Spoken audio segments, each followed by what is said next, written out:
Hello, everyone, and welcome.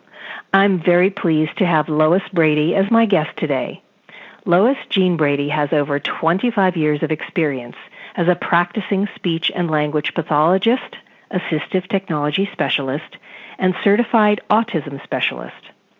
Lois is a proud board member for the California Communications Access Foundation and Board of Advisors for the International Board of Credentialing and Continuing Education Standards. Her career accomplishments include winner of 3 Autism Hackathons, Benjamin Franklin Award for Apps for Autism, and an Ursula Award for Autism TV Today. In addition to Apps for Autism, she has co-authored Speech in Action and Speak, Move, Play, and Learn with children on the autism spectrum. She has authored 2 professional development courses on the topics of technology and animal-assisted therapy. Lois gives international presentations to both family members and fellow professionals at conventions and seminars on autism and technology. She is currently researching and developing engaging multisensory products to enhance communication, attention, social cognition, and quality of life for individuals with autism.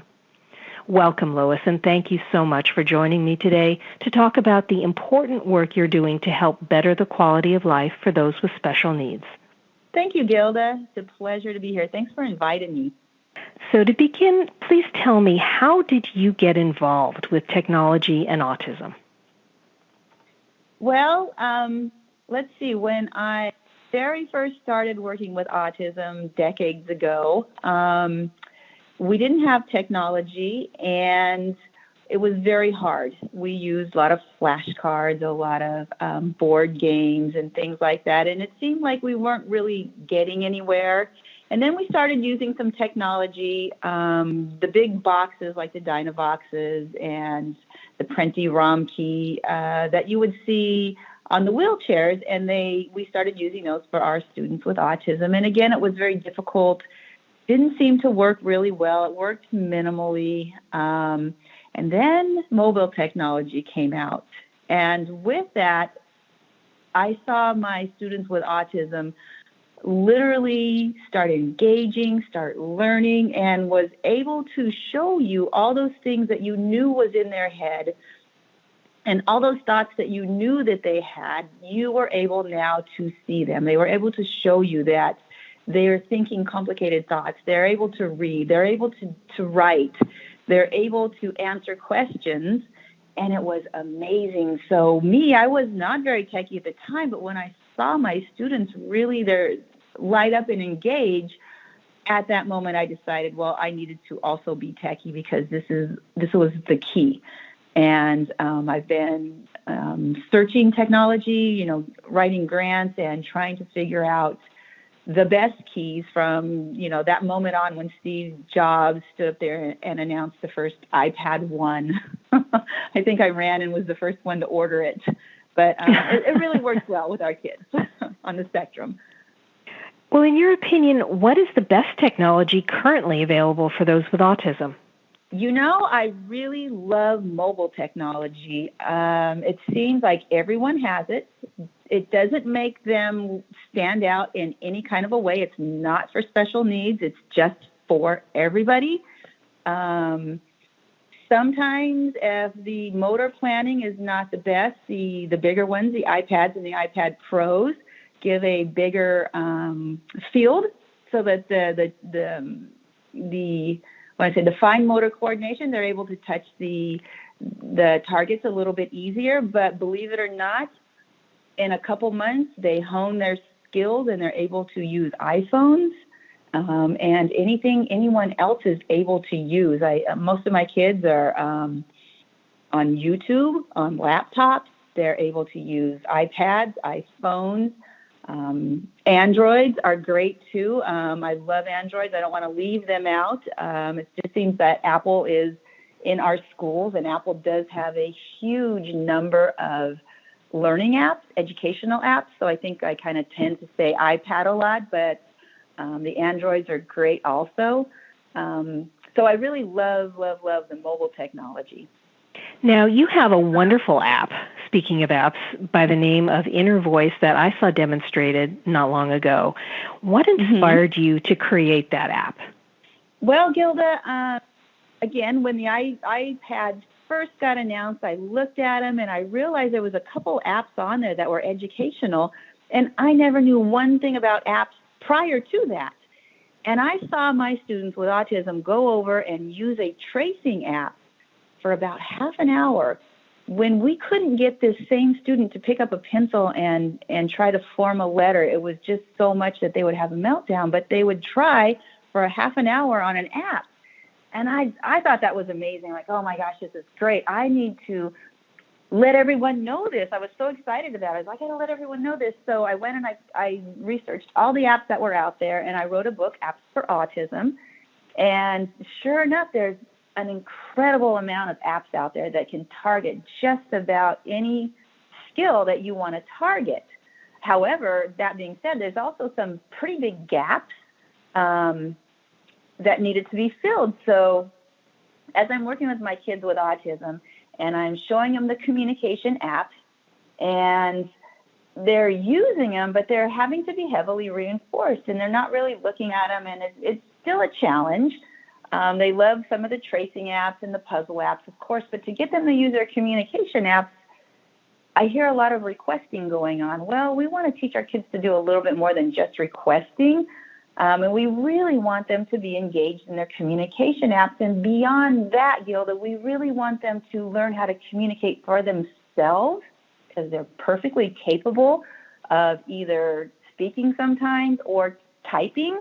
So I thought, well, what engages them? And I noticed many of my kids love flipping through pictures, looking at pictures of themselves, of them family members. And I thought at that moment, what if we can put those pictures on those same apps, and the pictures can say the words rather than the words coming out of nowhere, disembodied words. Well, here, let's put a face to it. Now we're giving context to where the words are coming from, and we're drawing attention to the face and showing what it looks like for the words to be said.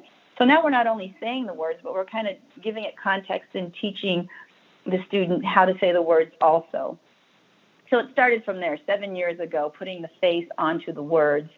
And since then, we've added GIFs and videos and artificial intelligence and any new technology that comes out. We just put it in the app, because I want, part of my whole business model is to take the latest, greatest technology and apply it to students who could really use it to learn, and so that they don't have to wait 5 years and get the old technology. And I don't know if you've experienced that happening, or anyone in the listening audience, but a lot of our kids with disabilities usually get the technology, the second generation technology, after everyone else is done with it. It gets handed down to them. And I kind of wanted to flip that model where our kids are using the latest, greatest technology, and everybody wants to see what they're doing and engage with them. And it's just another way to also maybe focus on some social skills. If someone's sitting there using, and we were just talking about Unreal Engine, and they're going to draw a crowd, and they're going to draw a crowd that wants to see what they're doing and interact with them. And that's the best possible world, because many of our students with disabilities end up being isolated, and that's a big challenge, is how to create situations where our students aren't isolated. I just hit a whole bunch of topics there. That's great. The technology can do anything from help you talk, to teach you to talk, to keep you from being isolated. And I've seen it all, is why I'm saying this. I really have. I've spent many years. I'm still full-time hands-on. I just love it.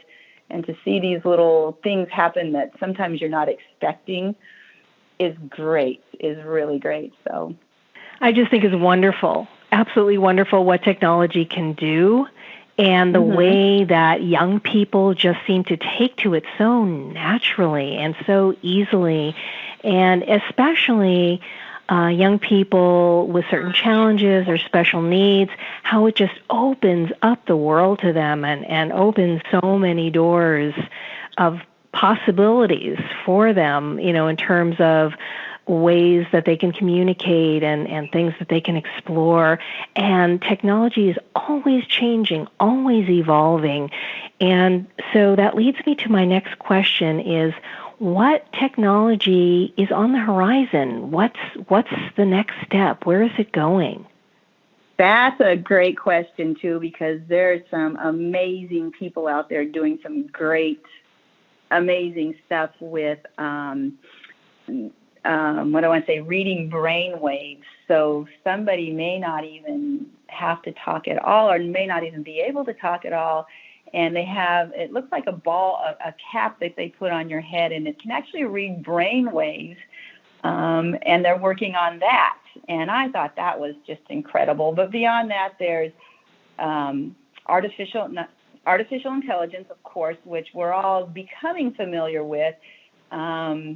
We know it, I think, in the mainstream, you can see it in word prediction, like as you're texting or something and your phone predicts the word that you want to say. That's how we all know it, but artificial intelligence can describe your world to you. You take a picture and artificial intelligence can tell you what's out there. So if you're low vision or blind, you just use your camera, take a picture, and you know what's in your environment. You can have a conversation with artificial intelligence. Sometimes it's just kind of funny. It's not always right. It's not always correct. It's in its infancy, but artificial intelligence is coming. And it's really helpful to support the learning of some students, or for someone who is like blind or deaf, hard of hearing. It's a support to help them know what's in their environment or what people are trying to say to them. Some artificial intelligence can read sign language. That's amazing. They take the sign language, they turn it into text-to-speech, and then the person who's deaf can read it. Or that's vice versa, excuse me. The person who's deaf already knows sign language. Beyond that, there's the virtual reality. A lot of folks are out there trying to teach some social skills in virtual reality, how to approach a police officer, how to get a job. So we're taking some virtual reality and we're putting in scenarios and situations and letting people work through it, learn some language of how to work through it. And then there's augmentative reality. So you're going through your environment and maybe the augmentative reality is helping you label things.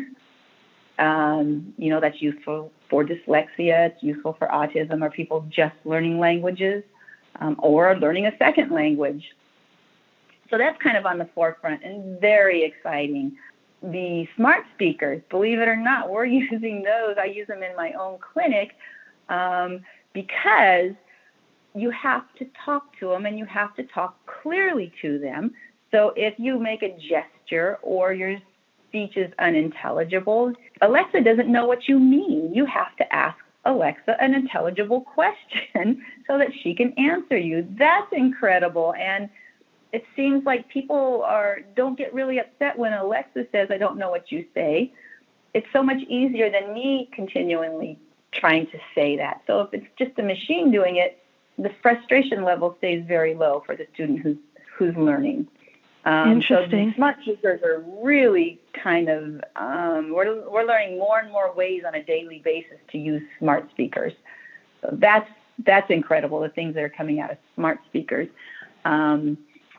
I know personally when I go to think about creating a new piece of technology, I look into the gamer industry and the entertainment industry, because they seem to have the greatest technology that's available today.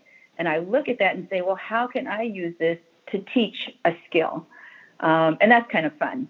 So that's kind of where I am. I'm looking at all this latest, greatest technology and say, okay, so the gamers are using it. Why can't I to teach an activity or a skill, or to teach someone to talk, or, whatever the lesson may be, you can use it.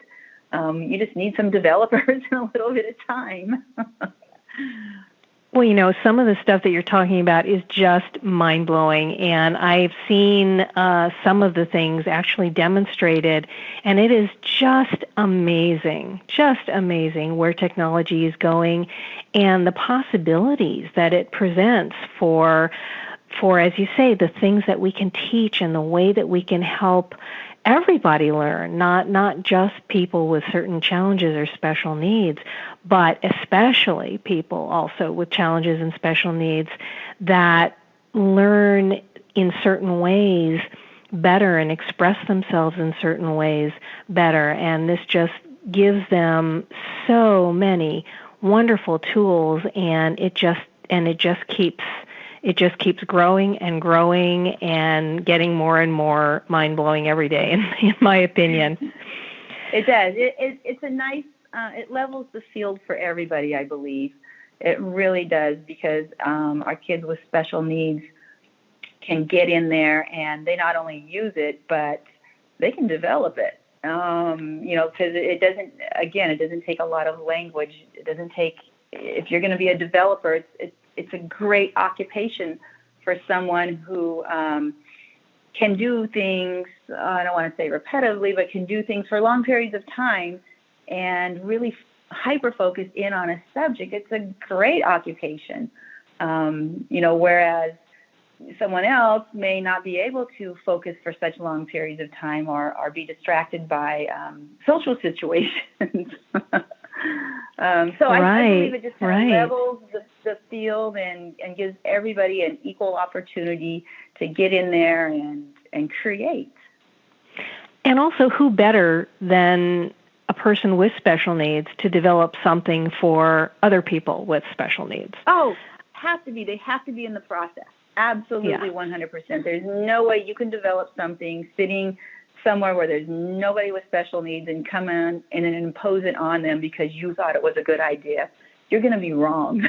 Because I've tried that a couple times. We all do that. We sit at home at night and we create these lovely lessons and lovely technology and all these things, and we come and we impose it on our students and they don't even want to use it. So I've learned never to do that. Never, ever, ever. Always include them, make them part of the process. Even the simple things like programming their own devices or something, they have to be sitting next to you, involved in the process and understanding the process and eventually programming their own devices. And that's the goal. Not for you to do it and bring it in and have them use it. That's kind of an old standard that I wish would go away. Mm-hmm.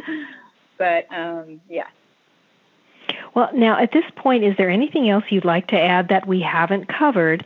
And what do you think is the most important takeaway for our listeners to remember from our conversation? Wow. The most important takeaway, and probably the thing I always talk about, is our kids who are considered would be labeled low functioning or unable or incapable.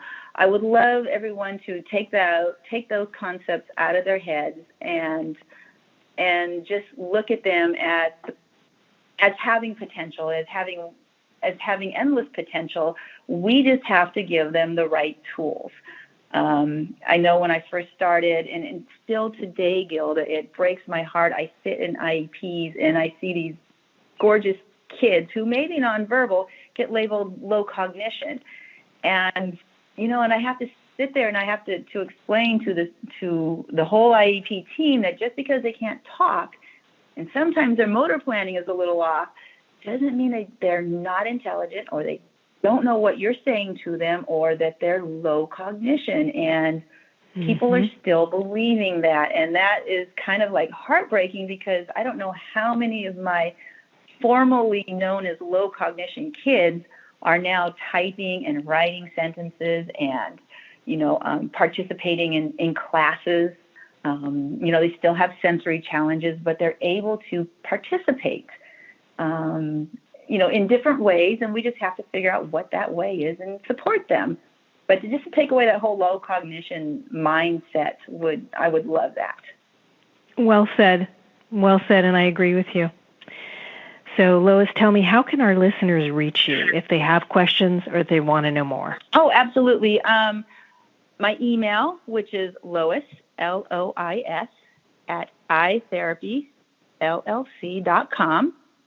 or my website, which is innervoiceapp.com.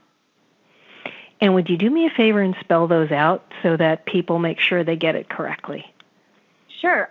Inner Voice, INNERVOICEAPP,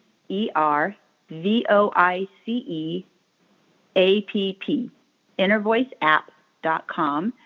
And again, it's Lois, Lois, at ITHERAPYLLC.com. Thank you, and thank you so much for your time and for sharing some wonderful information with us today. Well, thank you, Gilda, for having me. And if you'd like to hear any more on any very specific topics, it's covered kind of technology, a wide range, but I'm more than happy to come and talk on any very specific topics. So thank you for having me. Thank you, and you are welcome back anytime. I also want to thank our listeners for spending a part of their day with us. I'm Gilda Evans, reminding you to take care of yourself and that special person in your life.